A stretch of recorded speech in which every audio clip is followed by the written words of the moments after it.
wadhi e gwenge mag Kisumu, County Ahero. Piny owacho mar Japan koro chako twak kod piny owacho mar Kenya e yor siro chenro mar pith ochele County mar Kisumu.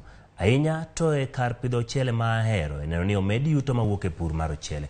Jalup jambete mar piny Japan Kitagawa Yasuhisa ne otimo limbe Ahero kendo yango ni pinje ariyogo dhi nyime kod goyo mbaka ewi ka ginyalo tiyo kanyakla kendo keto mwandu mar siro pith mar ochele.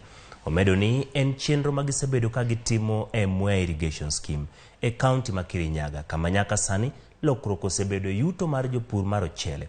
Piny owacho osebedo ka paro mar yaro puothe ma ipidhe ochele e Ahero ni omed ekal 20,000 kaluwore kod lek mar piny owacho mar dongruok mar higa mag 2030 Vision 2030.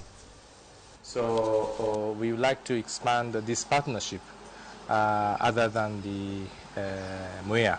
So Ahero is a very potential area for our partnership. So we just wanted to see with my eyes how the people are committed, not only the government officials or maybe the county government, but also the farmers themselves.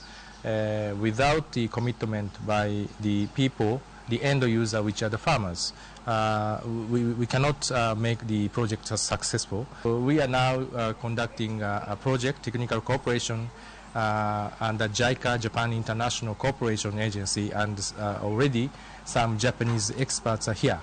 And so they are very happy. They are welcomed by the local people, and they feel safe and hope that this kind of partnership will flourish.